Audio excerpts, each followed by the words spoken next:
নমস্কার বন্ধুরা, ডলি রন্ধনশালা সবাইকে স্বাগত। আজকে তোমাদের সাথে শেয়ার করব ডাঁটা আলু মাছের রেসিপি। বাঙালির মাছের প্রতি একটা আলাদাই ভালোবাসা, আর সেটা যদি হয় একটু ঘুরিয়ে ফিরিয়ে তাহলে তো আর কথাই নেই। যে কোনো রান্না একটু ঘুরিয়ে ফিরিয়ে করলে রান্নার স্বাদ কিন্তু অনেক অংশে বেড়ে যায়। আর আজকে আমি যেভাবে রান্নাটা করেছি, এইভাবে যে কোনো মাছ দিয়ে এইভাবে ডাঁটা আলু দিয়ে রান্না করলে রান্নার স্বাদ কিন্তু অনেক বেশি ভালো হবে। একেবারে হালকা মশলায় তোমাদের সাথে আজকে আমি রেসিপিটা শেয়ার করব। এই রান্নার জন্য আমি এখানে 5 পিস কাতলা মাছ নিয়েছি। আজকে আমি রান্নাটা কাতলা মাছের পেটি দিয়ে করব, তোমরা চাইলে কিন্তু গাঁদার মাছ দিয়েও করতে পারো। এবার আমি মাছগুলোকে রান্নার জন্য রেডি করে নেব। তার জন্য আমি মাছের মধ্যে প্রথমে দিয়ে দিলাম স্বাদ মতো লবণ, আর সাথেই আমি দিয়ে দিলাম অল্প একটু হলুদের গুঁড়ো। আমি এই রান্নাটা কাতলা মাছ দিয়ে করছি, তোমরা চাইলে কিন্তু রুই মাছ দিয়েও করতে পারো। আর অনেকেই কিন্তু কাজের সূত্রে বাইরে থাকেন, সবসময় যে সব জায়গায় কাতলা মাছ বা রুই মাছ পাওয়া যাবে তা কিন্তু না। আর আজকে আমি যেভাবে রান্নাটা করেছি, এইভাবে যে কোনো বড় মাছ দিয়ে রান্নাটা করলে খেতে ভালো লাগবে। মাছটা এবার একটা সাইডে রেখে দিয়ে এবার আমি মূল রান্নার দিকে চলে এসেছি। প্রথমে আমি কড়াইয়ের মধ্যে প্রয়োজন মতো সরষের তেল দিয়ে দিলাম, আর রান্নার জন্য তেলটা আমি একবারই ব্যবহার করলাম। এবার আমি তেলটাকে খুব ভালোভাবে গরম করে নিয়ে কড়াইয়ের একটু চারিদিকে লাগিয়ে নেব। প্রথমে আমি ঝোলের আলুগুলোকে ভেজে নেব। তার জন্য আমি তেলের মধ্যে আলুগুলোকে দিয়ে দিলাম। আমি এখানে একটা মাঝারি সাইজের আলু ব্যবহার করেছি। এবার আমি আলুর মধ্যে অল্প একটু হলুদের গুঁড়ো, আর সাথেই আমি দিয়ে দেব স্বাদ মতো অল্প একটু লবণ। এবার আমি লবণ আর হলুদটা নাড়াচাড়া করে আলুর সাথে খুব ভালোভাবে মিশিয়ে নেব, আর আলুগুলো বেশ ভালোভাবে একটু সময় নিয়ে ভেজে নেব। আলুগুলো এদিকে ভাজা হতে থাক। এবার আমি এই রান্নার জন্য একটা মশলা বানিয়ে নেব। তার জন্য আমি মিক্সির জারের মধ্যে দিয়ে দিলাম 1 ইঞ্চি আদা, আর সাথেই দিয়ে দিলাম এখানে ঝালের জন্য 2টো কাঁচা লঙ্কা, আর ঝালের জন্য আমি এখানে আরও একটা শুকনো লঙ্কা দিয়ে দিলাম। শুকনো লঙ্কাটা আমি 5 মিনিটের মতো জলে ভিজিয়ে রেখে দিয়েছিলাম। লঙ্কাটা একটু ভিজিয়ে রেখে দিলে নরম হয়ে যাবে আর বাটতেও সুবিধা হবে। অল্প একটু জল দিয়ে আমি সমস্ত মশলা একসাথে পেস্ট বানিয়ে নিয়েছি। এবার আমি এটাকে একটা সাইডে রেখে দেব। আলুগুলো এদিকে বেশ ভালোভাবে ভাজা হয়ে গেছে। আলুর গায়ে একটা সুন্দর কালার চলে এসেছে। এর থেকে আমি আর বেশি ভাজবো না। এবার আমি সমস্ত ভাজা আলুগুলো কড়াই থেকে নামিয়ে নেব।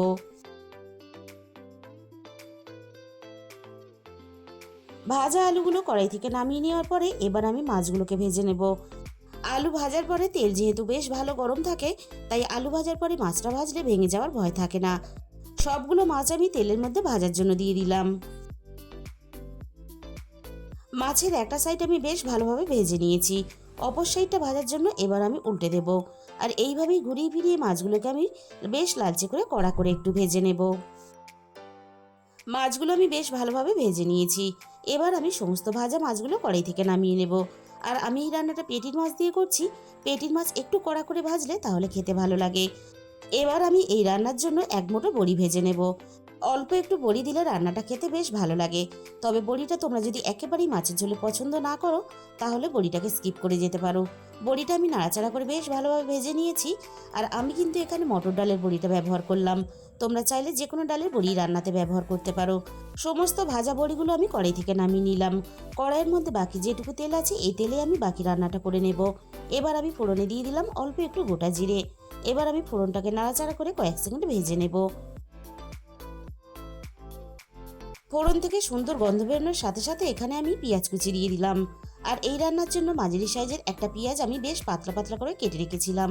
পেঁয়াজ যদি এভাবে একটু পাতলা করে কেটে নেওয়া হয়, তাহলে খুব তাড়াতাড়ি ভাজাও হয়ে যাবে, আর রান্নার গ্রেভিটাও খুব ভালো আসবে।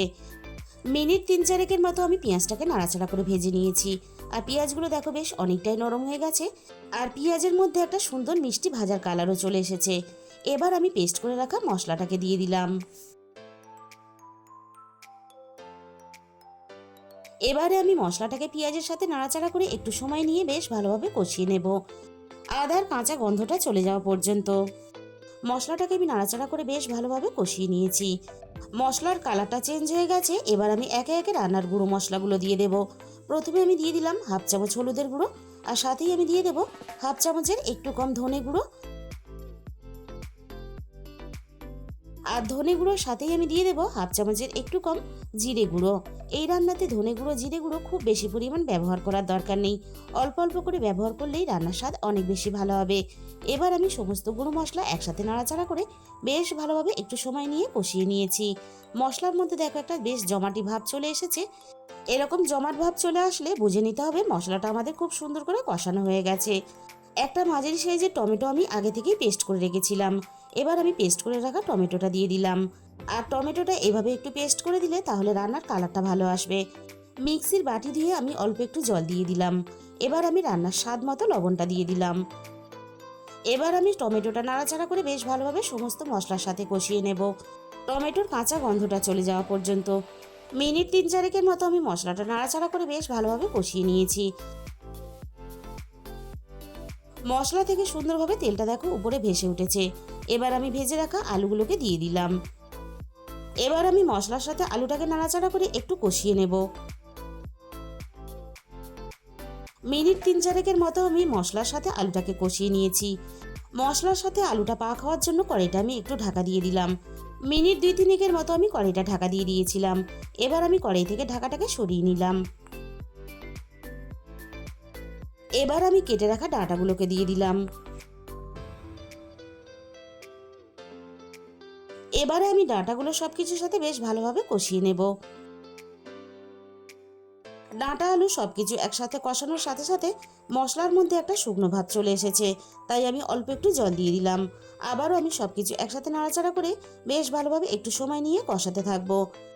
আবারও আমি কড়াইতে একটু ঢাকা দিয়ে দেব, আলু ডাঁটা মশলা সবকিছু একসাথে ভালোভাবে পাক হওয়ার জন্য। মিনিট 5 মতো আমি কড়াইটা ঢাকা দিয়ে দিয়েছিলাম। এবার আমি কড়াই থেকে ঢাকাটাকে সরিয়ে নিলাম।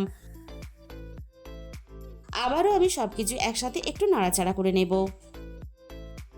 এবার আমি রান্নার মধ্যে প্রয়োজন মতো ঝোলের জন্য জল দিয়ে দেব। আর তোমরা যে যেরকম ঝোল রাখতে চাও সেই হিসাব করে জলটা দিয়ে দেবে।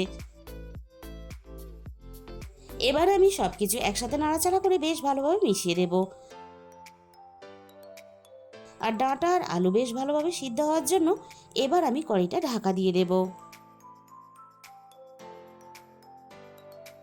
মিনিট 10 মতো আমি রান্নাটা করে নিয়েছি। এবার আমি কড়াই থেকে ঢাকাটাকে সরিয়ে নিলাম। এবার আমি রান্নাটাকে একটু নাড়াচাড়া করে দেখে নেব আলু ডাঁটা বেশ ভালোভাবে সিদ্ধ হয়েছে কিনা। ডাঁটাও প্রায় সিদ্ধ হয়ে এসেছে আর আলুও প্রায় সিদ্ধ হয়ে এসেছে। এবার আমি ভেজে রাখা মাছগুলো একে একে ঝোলের মধ্যে দিয়ে দেব।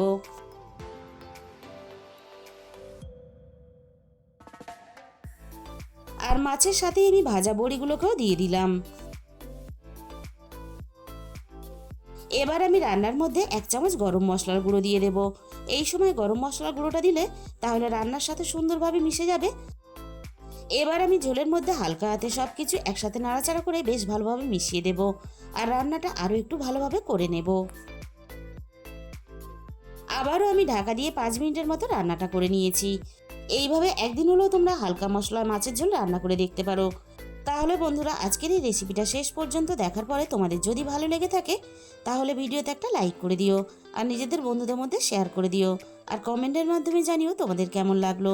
আর যে সমস্ত নতুন বন্ধুরা এখনো পর্যন্ত আমার চ্যানেলটা সাবস্ক্রাইব করনি, এরকম সহজ ঘরোয়া রেসিপি পেতে আমার চ্যানেলটা সাবস্ক্রাইব করে আমার পাশে থাকার অনুরোধ রইল। আর তার সাথে পাশে থাকা বেল আইকনটা ক্লিক করে অল করে দিও, তাহলে আমি যখনই কোনো নতুন রেসিপি আপলোড করব সবার আগে তোমার কাছে পৌঁছে যাবে। রেসিপিটা দেখার জন্য তোমাদের সবাইকে অসংখ্য ধন্যবাদ।